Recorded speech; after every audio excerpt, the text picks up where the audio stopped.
ಪ್ರಿಯಾಂಕ್ ಖರ್ಗೆ ಅವರು ವಿನಾಕಾರಣ ರಾಷ್ಟ್ರೀಯ ಸುದ್ದಿಗಳಿಗೆ ಮೂಗು ತೋರಿಸಿ ಸ್ಥಳೀಯ ಸಮಸ್ಯೆ ಬಗ್ಗೆ ಗಮನ ಹರಿಸುತ್ತಿಲ್ಲ. 371 ಉಪಸಮಿತಿ ಅಧ್ಯಕ್ಷರಾದ ಪ್ರಿಯಾಂಕ್ ಖರ್ಗೆ ಅವರ ಸ್ಥಾನದಲ್ಲಿ ಡಾಕ್ಟರ್ ಶರಣ್ ಪ್ರಕಾಶ್ ಪಾಟೀಲ್ ಅವರನ್ನು ಅಧ್ಯಕ್ಷರಾಗಿ ನೇಮಿಸಬೇಕೆಂದು ಮುಖಂಡರಾದ ರಾಜು ಕುಳಕೇರಿ ಅವರು ತಿಳಿಸಿದ್ದಾರೆ. ನಗರದ ಪತ್ರಿಕಾ ಭವನದಲ್ಲಿ ನಡೆದ ಸುದ್ದಿಗೋಷ್ಠಿಯಲ್ಲಿ ಮಾತನಾಡಿದ ಅವರು, ಈ ಭಾಗದ ಸಮಗ್ರ ಅಭಿವೃದ್ಧಿ ಪ್ರತೀಕವಾದ 371 ಸಂಪುಟದ ಉಪಸಮಿತಿಗೆ ಈಗಿರುವ ಅಧ್ಯಕ್ಷರಾದ ಪ್ರಿಯಾಂಕ್ ಖರ್ಗೆ ಅವರು ತಮ್ಮ ಅಧಿಕಾರವನ್ನು ಈ ಭಾಗದ ಸಂಪೂರ್ಣ ಅಭಿವೃದ್ಧಿಗಾಗಿ ಶ್ರಮ ಹಾಕದೆ ರಾಷ್ಟ್ರೀಯ ಹಾಗೂ ಅಂತಾರಾಷ್ಟ್ರೀಯ ವಿಷಯಗಳಲ್ಲಿ ಮಗ್ನರಾಗಿ ವಿನಾಕಾರಣ ಕಾಲಹರಣ ಮಾಡುತ್ತಿರುವುದು ವಿಷಾದನೀಯ ಸಂಗತಿ. ಅವರ ಸಾಮರ್ಥ್ಯ ಪ್ರಕಾರ ಅವರು ರಾಷ್ಟ್ರ ರಾಜಕಾರಣದಲ್ಲಿ ಅಭಿರುಚಿ ತೋರಿಸಲಿ. ಈ ಭಾಗದ ಜನರಿಗೆ ತೊಂದರೆ ಇಲ್ಲ. ಈ ಭಾಗದ ಯುವಕರ ಭವಿಷ್ಯದ ಬಗ್ಗೆ, ಈ ಭಾಗದ ಸಮಗ್ರ ಅಭಿವೃದ್ಧಿ ಕಡೆ ಗಮನ ಕೊಡದೆ ಇಲ್ಲಸಲ್ಲದ ವಿಷಯಗಳ ಬಗ್ಗೆ ಹೆಚ್ಚಿನ ಆಸಕ್ತಿ ವಹಿಸುತ್ತಿರುವುದು ನೋಡಿದರೆ ಅವರಿಗೆ ಈ ಭಾಗದ ಬಗ್ಗೆ ಎಳ್ಳಷ್ಟು ಕಾಳಜಿ ಇಲ್ಲ ಎನ್ನುವುದು ಎತ್ತಿ ತೋರಿಸುತ್ತಿದೆ. ಕಾರಣ ಅವರಿಗೆ ರಾಷ್ಟ್ರ ರಾಜಕಾರಣದಲ್ಲಿ ಹೆಚ್ಚಿನ ಜವಾಬ್ದಾರಿ ಕೊಟ್ಟು ಈಗಿರುವ 371 ಉಪಸಮಿತಿಗೆ ಈ ಭಾಗದ ಬಗ್ಗೆ ಹೆಚ್ಚಿನ ಕಾಳಜಿ ವಹಿಸಿರುವ, ಹಗಲಿರುಳು ದುಡಿಯುತ್ತಿರುವ ಮತ್ತು ಕಲಬುರಗಿ ಜಿಲ್ಲೆಯನ್ನು ಇಡೀ ರಾಜ್ಯದಲ್ಲೇ ಹೆಲ್ತ್ ಹಬ್ ಅನ್ನಾಗಿ ಪರಿವರ್ತನೆ ಮಾಡಿರುವ ಮತ್ತು ಅಭಿವೃದ್ಧಿಯ ಕಾಳಜಿ ಇರುವ ವೈದ್ಯಕೀಯ ಶಿಕ್ಷಣ ಸಚಿವ ಡಾಕ್ಟರ್ ಶರಣ್ ಪ್ರಕಾಶ್ ಪಾಟೀಲ್ ರವರನ್ನು ಉಪಸಮಿತಿಗೆ ಅಧ್ಯಕ್ಷರಾಗಿ ನೇಮಿಸಬೇಕೆಂದು ಈ ಭಾಗದ ಯುವಕರು, ಈ ಭಾಗದ ಜನರ ಪರವಾಗಿ, ಈ ಭಾಗದ ಹಿತದೃಷ್ಟಿಯಿಂದ ಮನವಿ ಮಾಡಿದ್ದೇವೆ ಎಂದು ಸಿಎಂ ಅವರಿಗೆ ಪತ್ರ ಬರೆದಿದ್ದಾರೆ. ಈ ಸುದ್ದಿಗೋಷ್ಠಿಯಲ್ಲಿ ನಾಗರಸ್ವಾದಿ, ಹನುಮಂತ್ ಸೇರಿ ಮತ್ತು ಇನ್ನಿತರರು ಹಾಜರಿದ್ದರು. Bureau report, RJ32 Kannada news, Kalaburagi. ಸಂಪುಟ ಸಭೆಯೂ ಆಯಿತು ಗುಲ್ಬರ್ಗದಲ್ಲಿ.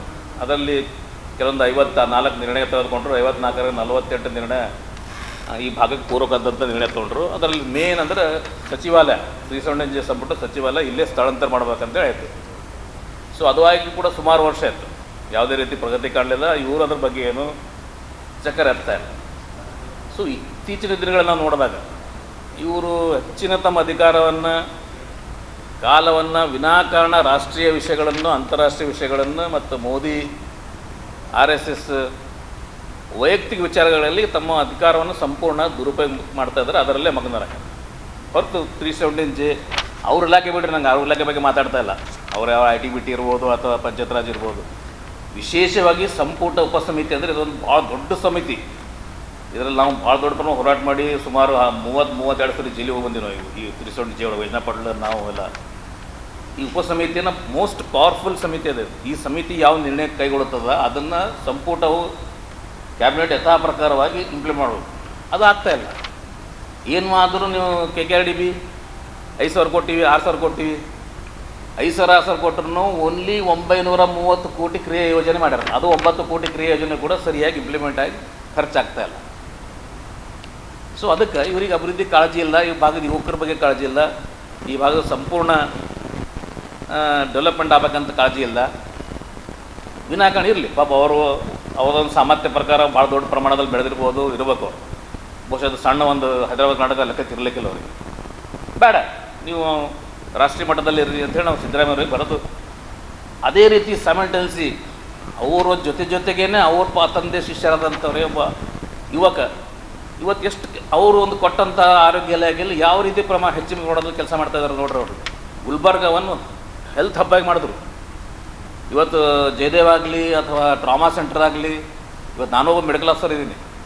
ಟ್ರಾಮಾ ಅಂದರೆ ಬರೀ ಹೆಡ್ ಇಂಜುರಿ ಬರೀ ಬಸ್ಸೇಷನ್ ಬಿಟ್ಟರೆ ಬೇರೆ ಗತಿ ಇರಲಿಲ್ಲ. ಅದ್ರಲ್ಲಿ ನಮ್ಮಲ್ಲಿ ಬೆಡ್ ಕೊಡ್ಬೇಕಾದ್ರೆ ಭಾಳ ಪ್ರಾಬ್ಲಮ್ ಇತ್ತು. ಅದು ನಾವೇ ನಿರ್ಣಯ ಮಾಡ್ತಿದ್ವಿ. ಇವತ್ತು ಎಂಥ ಟ್ರಾಮಾ ಸೆಂಟರ್ ಆಗ್ಯದ ಸರ್, ಜಯದೇವ್ ಅಂತದಾಗ್ಯದ. ಇವತ್ತು ನೋಡಿರಿ, ನಿನ್ನೇನು ಪೇಪರ್ನಾಗ ಓದ್ದ, ಇವತ್ತು ಹುಬ್ಳ್ಯಾಗ ಒಂದು ಜಯದೇವ್ ಓಪನ್ ಮಾಡ್ಲಿಕ್ಕತ್ತಾರ. ಅವರು ತಾಯಿದೇನೋ ಒಂದು ಇದು ಮಾಡಿದ್ರು, ಮಕ್ಕಳದ್ದು ತಕ್ಲಿಕ್ಕೆ. ಸೊ ನಮ್ಮದು ಒಂದೇ ರಿಕ್ವೆಸ್ಟ್, ಅಭಿವೃದ್ಧಿ ರುಚಿ ಇರ್ತಕ್ಕಂಥ ವ್ಯಕ್ತಿ ಇವತ್ತು ಶರಣ್ ಪ್ರಕಾಶ್ ಪಾಟೀಲ್ ಅವರಿಗೆ 371 ಉಪಸಮಿತಿ ಅಧ್ಯಕ್ಷರೇ ಮಾಡಿದ್ರೆ ಈ ಭಾಗ ಒಂದೇನೋ ಸಂಪೂರ್ಣ ಅಭಿವೃದ್ಧಿ ಹೊಂದ ಅಂಥೇಳಿ ನಂದು ಒಂದು ಅಭಿಪ್ರಾಯ. ಅದಕ್ಕೆ ನಾವು ಮುಖ್ಯಮಂತ್ರಿ ಒತ್ತಾಯ ಮಾಡ್ತೀವಿ. ಇವತ್ತು ESI ಒಂದು ಗೊತ್ತಿರ್ಬೋದು, ESI ಇವತ್ತು ಮುಚ್ಚೋ ಪರಿಸ್ಥಿತಿಯಲ್ಲಿತ್ತು. ಅದನ್ನು ಶರಣ್ ಪ್ರಕಾಶ್ ಪಾಟೀಲ್ ಹಿಂದೆ ಡೆಲ್ಲಿಗೆ ಹೋಗಿ ಆಫೀಸ್ ತಿರುಗಾಡಿ ಅದನ್ನು ಉಳಿಸೋ ಪ್ರಯತ್ನ ಮಾಡಿದರು. ಅಲ್ಲಿ ಒಂದು ಪ್ರಣಬ್ ಮುಖರ್ಜಿ ಪ್ರೆಸಿಡೆಂಟಿದ್ದಾಗ ಕರೆಸಿ ಅದು ಹಿನ್ನೆಲೆ ಹೇಳ್ತೀನಿ ನಿಮಗೆ, ಅದು ಉಳಿಸ್ಕೊಂಡ್ರು. ಇವತ್ತು ಅದೇ ರೀತಿ ಅವರು ಎಲ್ಲ ರೀತಿ ಕೆಲಸಗಳನ್ನು ಸ್ವಂತ ಮುತುವರ್ಜಿ ವಹಿಸಿ, ನನಗೇನೋ ಅವ್ರ ಬಗ್ಗೆ ಯಾವ ಪ್ರೇಮ ಪ್ರೀತಿ ಅಂತಿಲ್ಲ, ಇದರಲ್ಲೇ ಇವ್ರಿಗಿಂತ ಕೂಡ್ರಾಗಿ ಮಳಗಣ ಶ್ರೇಷ್ಠ ಅಂದಂಗೆ ಅಭಿವೃದ್ಧಿ ಮಾಡ್ತಿದ್ದಾರೆ. ಅವ್ರಿಗೇನು ಕೊಟ್ಟರೆ ಮತ್ತು ಈ ಭಾಗ ಒಂದು ಹಸನ ಆಗ್ತದೆ ಅನ್ನೋ, ಈ ಭಾಗದ ಯುವಕರಿದು ಆಗ್ತದೆ ಅನ್ನೋ. ನೀವು ನೋಡಿ ಸರ್, ಯಾವುದೇ ಕ್ಷೇತ್ರದಲ್ಲಿ ತಗೊಳ್ಳಿ, ಗಣನೀಯ ಪ್ರಮಾಣದಲ್ಲಿ, ಗಣನೀಯಲ್ಲ ಎಳ್ಳಷ್ಟು ಅಭಿವೃದ್ಧಿ ಆಗಿಲ್ಲ. ಇವತ್ತು ಉದ್ಯೋಗ 44,000 ಅಂತ ಒಬ್ಬರು ಹೇಳ್ತಾರೆ. ಇವತ್ತು ಸಿದ್ದರಾಮಯ್ಯ ಅವರು ಒಂದು ಸ್ಟೇಟ್ಮೆಂಟ್ ಅದ ಎಲೆಕ್ಷನ್ದಾಗ 56,000, ಇಡೀ ರಾಜ್ಯಕ್ಕೆ 56,000 ಖಾಲಿ ಅಂತ ಹೇಳ್ತಾರೆ. ನಮ್ಮಲ್ಲೇ 34,000 ಖಾಲಿ ಅವ. ಅದು ಹುದ್ದೆ ಭರ್ತಿಗೆ ಯಾವುದೇ ರೀತಿ ಕ್ರಮ ಆಗಿಲ್ಲ. ಎಲ್ಲೋ ಧಾಡ ಒಂದು ಸ್ಟ್ರೈಕ್ ಆಯಿತು, ಮನೆ ಇವರು ಸ್ಟ್ರೈಕ್ ಮಾಡಿದ್ರು, ಎಲ್ಲ ಮಾಡ್ತೀವಿ ಅಂತಂದ್ರು, ಅಲ್ಲಿಗೂ ಕೂತದ್ದು. ನೀವು ಪೊಲೀಸ್ ನೇಮಕಾತಿ ತೋರಿ, ಯಾವುದೇ ನೇಮಕಾತಿ. ಇವತ್ತು ಕೆಳಗೊಬ್ಬರು ಯಾರೋ ಬಂದಿರೋದು, ಒಬ್ಬ ತನ್ನ ಮಗನಿಗೆ 370 ಸರ್ಟಿಫಿಕೇಟ್ ಕೂಡಲೇ ಓಡಾಡ್ಸ್ಲಿಕ್ಕತ್ತಾರೆ. ಅಲ್ಲೂ ಸರಿಯಾಗಿ ನಮ್ಮ ಪ್ರಮಾಣ ಪತ್ರ ವಿತರಣೆ ಆಗ್ತಾಯಿಲ್ಲ. ಅದ್ರ ಬಗ್ಗೆ ಯಾರೂ ಕಾಳಜಿ ವಹಿಸ್ತಾ ಇಲ್ಲ. ಸರ್ ಒಂದು ಹೇಳ್ತೀನಿ ನಿಮಗೆ, ಈ ಸಚಿವಾಲಯಗಾರ ಇಲ್ಲ ಆಯಿತು ಅಂದ್ರೆ ಇವ್ರು ಯಾರು ಮಂತ್ರಿಗಳು ನಮ್ಗೆ ಏನೂ ಹೆಲ್ಪೇ ಬೇಕಿಲ್ಲ. ನಮ್ಮಂಥ ಹೋರಾಟಗಾರ ಸಾಕು. ಯಾವುದೇ ಸಣ್ಣ ಲೋಪದೋಷ ಆದ್ರೆ ನಾವು ಹೋರಾಟ ಮಾಡೋದನ್ನು ಸರಿಪಡಿಸ್ತೀವಿ. ಬಟ್ ನಮ್ಮ ಹೋರಾಟ ನಾವು ಗುಲ್ಬರ್ಗ ಮಾಡ್ಬೋದು, ಬೆಂಗಳೂರು ತನಕ ನಮ್ಮ ಹೋರಾಟ ಮುಟ್ಟಲ್ಲ. ನಾವು ಮಾತಾಡಿದ್ರೆ ನಮ್ಮ ಕೂಗು ಬೆಂಗಳೂರು ತನಕ ಮುಟ್ಟಂಗಿಲ್ಲ. ಸಚಿವಾಲಯ ಮಾಡಿದ್ರೆ ನಮ್ಮಂಥ ಹೋರಾಟಗಾರ ಏನಾದ್ರು ಮಾಡಿಕೊಂಡು ನಾವು ಅದನ್ನು ಸರಿಪಡಿಸಿದ್ವಿ. ಯಾಕಂದ್ರೆ ನೋಟಿಸ್ ಹಚ್ತಾರೆ, ಅದು ನೋಟಿಸ್ ಬೆಂಗಳೂರಿಗೆ ಅಟ್ಟೆ ಹಚ್ತಾರೆ. ಅದು ಯಾವಾಗ ಹಚ್ತಾರೆ ಗೊತ್ತಿಲ್ಲ. ಸಾರ್ವಜನಿಕ ಅಭಿಪ್ರಾಯ ಪಡೆದು ಇದನ್ನು ಅಮೆಂಡ್ಮೆಂಟ್ ಮಾಡಲಾಯಿತು, ಮುಗೀತು. ಅದಕ್ಕೆ ಹೋಗಿ ನೋಡಲಿಕ್ಕೆ ನಾವು ಒಂದು 5 ಸಾವಿರ ಖರ್ಚು ಮಾಡ್ಕೊಂಡು ಹೋಗ್ಬೇಕಾ? ಅಲ್ಲಿ ಸಚಿವಾಲಯದ ಬಗ್ಗೆ ಯಾವುದೇ ರೀತಿ ಒಂದು ಸಣ್ಣ ಚಕರ್ ಇಲ್ಲ. ಏನು ಕೊಡ್ಬೇಕಂದ್ರೆ ನಾವು RTI ಕೊಟ್ಟರು. ನಾವು ಹೈದರಾಬಾದ್ RTI ಕೊಟ್ಟಿವಿ. ಒಂದು RTI ಅದು ಯಾರು ಅದಕ್ಕೆ ಅಭಿವೃದ್ಧಿ ಪರನ? ಅದು ಅಭಿವೃದ್ಧಿ ಪೂರಕದಂಥ ಇಲಾಖೆನ? ಅದು ಇಲ್ಲ. ಇವತ್ತು ನೀರಾವರಿ ತೊಗೊಳ್ರಿ, ರಸ್ತೆ ಅಂತೂ ಬಿಡ್ರಿ, ಸರ್ಕಾರ ಹತ್ರನೇ ದುಡ್ಡಿಲ್ಲ, ಏನು ಮಾಡ್ತಾರೆ? ನಿಮ್ಗೊಂದು ಇದಕ್ಕೆ ಹೇಳ್ತೀನಿ, ನಿಮ್ಗೊಂದು ವಿಷಯ ಹೇಳ್ತೀನಿ. ಈ HKIDBರಿಂದ 5,000 ಕೋಟಿ ಬರ್ತದೆ.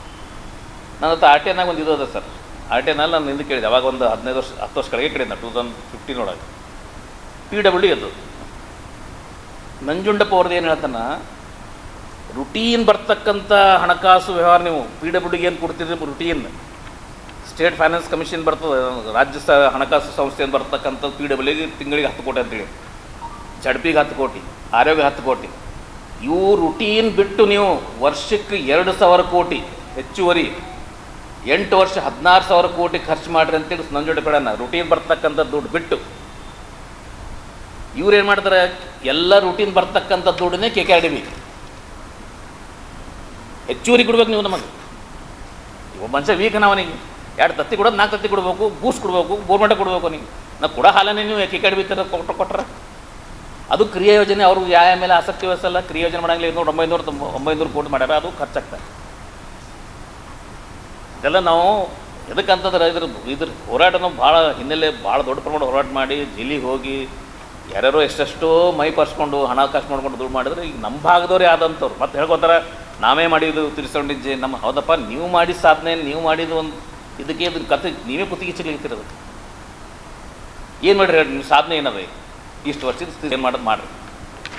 ಅದು ಅಭಿವೃದ್ಧಿ ಪರ ಇರ್ತಕ್ಕಂಥ ನಿಮ್ಮ ಸರ್ಕಾರದ ನಾವೇನು ತೆಗಿಸಿ BJP ಕೂಡ ಅಂತ ಹೇಳಿದಿಲ್ಲ, JDS ಕೂಡ ಅಂತ ಹೇಳ್ತೀವಿ. ನಿಮ್ಮ ಸರ್ಕಾರದಲ್ಲೇ ಒಬ್ಬ ವ್ಯಕ್ತಿಯನ್ನ, ಅದು ಮತ್ತು ಈ ಭಾಗದವನೇ ಹೆಚ್ಚುವರೆಗೆ ಅವರಿಗೆ 370 ಉಪಸಮಿತಿ ಅಧ್ಯಕ್ಷರು ಮಾಡಿದರೆ ಸ್ವಲ್ಪ ಏನೋ ಅಭಿವೃದ್ಧಿ ಕಾಣ್ಬೋದು, ಉದ್ಯೋಗ ಕಾಣ್ಬೋದು, ನೀರಾವರಿ ಕಾಣ್ಬೋದು, ಆರೋಗ್ಯ ಕ್ಷೇತ್ರ ಅಂತೂ ಈಗ ಆಗ್ತಾಯಿದೆ. ಅದ್ರ ಪರದಲ್ಲಿ ಯಾವುದೋ ನಮ್ಮ 2 ಮಾತಿಲ್ಲ.